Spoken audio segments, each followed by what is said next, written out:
దీర్ఘకాలిక మొండి వ్యాధులకు మెడినైన్ హోమియోపతి ఆయుర్వేదలో పరిష్కారం. మెడినైన్ అంటే సంపూర్ణ ఆరోగ్యం, పరిపూర్ణ విశ్వాసం. సార్ నమస్తే సార్. నమస్కారం. సార్ ఇప్పుడు డయాబెటీస్ ఉండే వాళ్ళలో కీళ్ళ నొప్పులు అనే కంప్లైంట్ చేస్తూ ఉంటారు. ఎందువల్ల వస్తాయి అంటే డయాబెటీస్ విత్ ఒబేసిటీ ఉండే వాళ్ళలోనే కీళ్ళ నొప్పులు చూస్తామా, లేకపోతే డయాబెటీస్ ఉన్న ప్రతి ఒక్కరిలోనే ఈ కీళ్ళ నొప్పులు అనేది సాధారణంగా వస్తుందా? ఏంటి రీజన్? సో ఇక్కడ డయాబెటీస్ ఉన్న వారిలో కీళ్ళ నొప్పులు ఏమైనా ఎక్కువ వస్తాయా అనేది ఒక అంశం. లేదు డయాబెటీస్ విత్ ఒబేసిటీ ఉంటే ఎక్కువ ఛాన్సెస్ ఉంటాయా, లేదా డయాబెటీస్ ఉంటూ సన్నంగా ఉన్న వారిలో కూడా కీళ్ళ నొప్పులు వచ్చే ఛాన్సెస్ ఉంటాయా అనేది మనం డిఫరెంట్ గా చూడాలి. ఫస్ట్ డయాబెటీస్ విషయాన్ని పక్కన పెడితే కీళ్ళ నొప్పులు అనేది ఓవరాల్ గానే మన జనాభాలో కొంచెం తక్కువ వయసులోనే కీళ్ళ నొప్పులు జనాభా ఎక్కువగా ఎక్స్పీరియన్స్ చేస్తున్నారు. కీళ్ళ నొప్పులు అనేది కొంచెం ఎక్కువగా వస్తుంది. సో కీళ్ళ నొప్పులు తక్కువ వయసులో రావడానికి ఏంటి రీజన్? సో ఒకటి ఆస్టియోఆర్థరైటిస్ లేదా ఓవర్ యూసేజ్ ఇట్లాంటివి.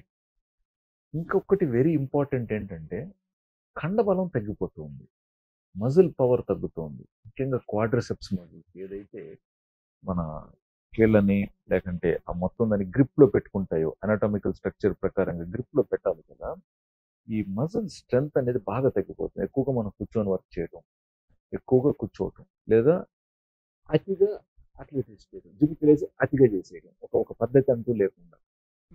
సో డెఫినెట్గా కీళ్ళ మీద లోడ్ ఇస్తుంది. So very important muscle weakness అన్నమాట. సో మజిల్స్కి స్ట్రెంగ్ అనేది చాలా చాలా ఇంపార్టెంట్. లైక్ గుంజీలు తీయడం, స్క్వాట్స్ కానివ్వండి, లేకన్నా ఉంటే ఇలాగా 4-5 రకాలు ఉన్నాయి. కంపల్సరీగా ప్రతి ఒక్కరు చిన్న పిల్లల నుంచి ఎక్సర్సైజ్ చేయాలండి. స్కూల్లో చదువుతున్న పిల్లల దగ్గర నుంచి వెరీ ఇంపార్టెంట్. ఇవి చేయకపోతే డెఫినెట్గా చిన్న వయసులోనే మోకాళ్ళ నొప్పులు, కీళ్ళ నొప్పులు డయాబెటీస్ ఉన్నవారికి కాదు లేని వారికి కూడా వస్తుంది. నెక్స్ట్ మీరు అడిగిన క్వశ్చన్లో డయాబెటీస్ ఉన్నవారిలో ఏమైనా కీళ్ళ నొప్పులు వస్తున్నాయా అని. సో డయాబెటీస్ అన్కంట్రోల్లో ఉంటే మీరు అన్నట్లుగా కీళ్ళ నొప్పులు వచ్చే ఛాన్సెస్ ఎక్కువ ఉన్నాయి. ఎందుకంటే డయాబెటీస్ అన్కంట్రోల్లో ఉన్నప్పుడు కూడా మజిల్ లాస్ ఎక్కువ ఉండొచ్చు, మజిల్ వేస్టేజ్ అవుతుంది. బట్ అదే షుగర్స్ మంచిగా అదుపులో పెట్టుకుంటూ పద్ధతిగా వ్యాయామం ఎక్సర్సైజ్ చేస్తున్న వారిలో ఇబ్బందులు రాకుండా మెయింటైన్ చేయొచ్చు అన్నమాట. అంతేకాకుండా ఎవరైతే కీళ్ళ నొప్పులతో వస్తారో ఒకవేళ కానీ వారికి షుగర్స్ ఎక్కువగా ఉంటే ఫస్ట్ వాళ్ళకి షుగర్స్ కంట్రోల్ చేసి ఆ తగ్గిన షుగర్స్ మళ్ళీ పెరగకుండా చూడాలా. అది మోర్ ఇంపార్టెంట్. ఈ తగ్గిన షుగర్స్ మళ్ళీ పెరగకూడదు, ఎప్పటికీ కంట్రోల్లో ఉండాలి.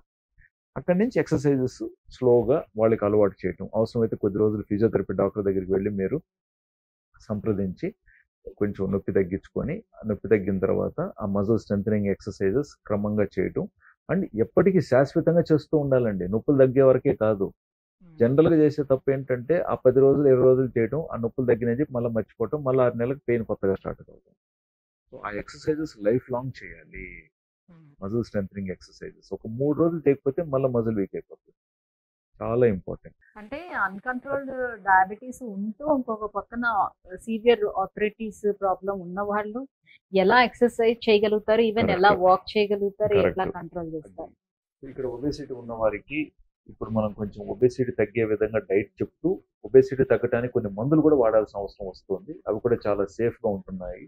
10 నుంచి 25 కిలోల వరకు బరువు తగ్గిన వాళ్ళు ఉన్నారు చాలా హ్యాపీగా. బట్ ఎవరిలో ఎలాంటి ఫలితాలు, ఎంత ఫలితాలు వస్తాయి అనేది it varies a lot. So అటువంటి ప్రోగ్రాంలోకి వాళ్ళని తీసుకొని, ఎందుకంటే కొన్ని సందర్భాలలో ఏంటంటే వీళ్ళు నీ రీప్లేస్మెంట్ కూడా వెళ్ళాలి. బట్ నీ రీప్లేస్మెంట్ అయిన తర్వాత నువ్వు ఓవర్ వెయిట్లోనే ఉంటూ నువ్వు మళ్ళీ షుగర్స్ కంట్రోల్ చేయకపోతే మళ్ళీ అదే ప్రాబ్లమేగా ఈసారి.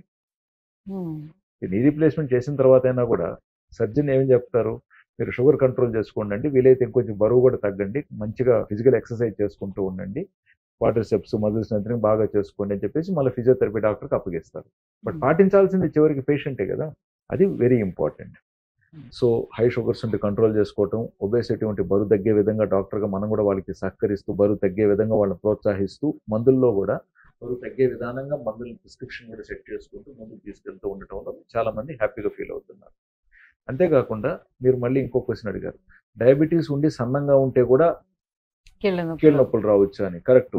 లాంగ్ స్టాండింగ్ అన్కంట్రోల్డ్ పెట్టుకొని ఎక్కువగా స్టాండింగ్ జాబ్స్ ఉన్నవాళ్ళు, స్టాండింగ్ జాబ్స్ ఏమవుతుందంటే ఎక్సర్సైజ్ లోపం ఉంటే ఎవరికైనా స్టాండింగ్ జాబ్లో ఉన్న వాళ్ళకి మళ్ళీ మోకాళ్ళ నొప్పులు వస్తాయి.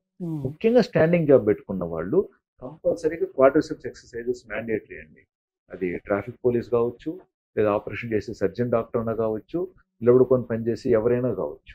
కంపల్సరీగా muscle strengthening exercises mandatory.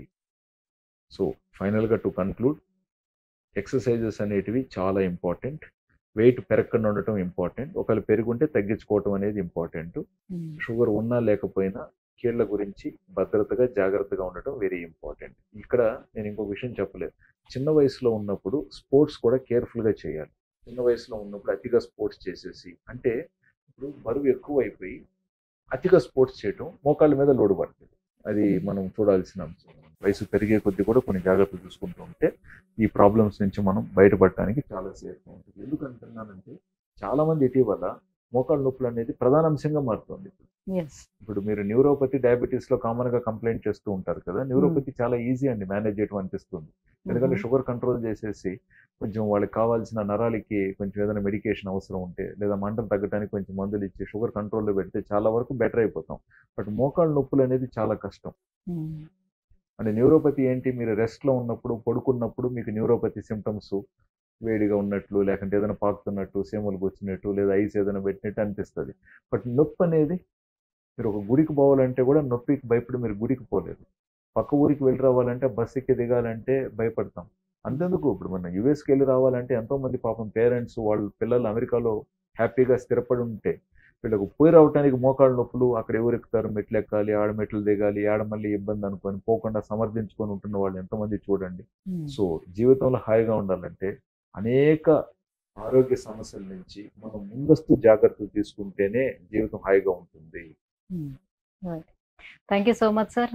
So diabetes ఉండే వాళ్ళలో కీళ్ళవాతానికి సమస్యలకు కారణాలు ఎలా కంట్రోల్ చేసుకోవాలి దాన్ని అనే విషయాలు తెలియజేసినందుకు థ్యాంక్ యూ సో మచ్.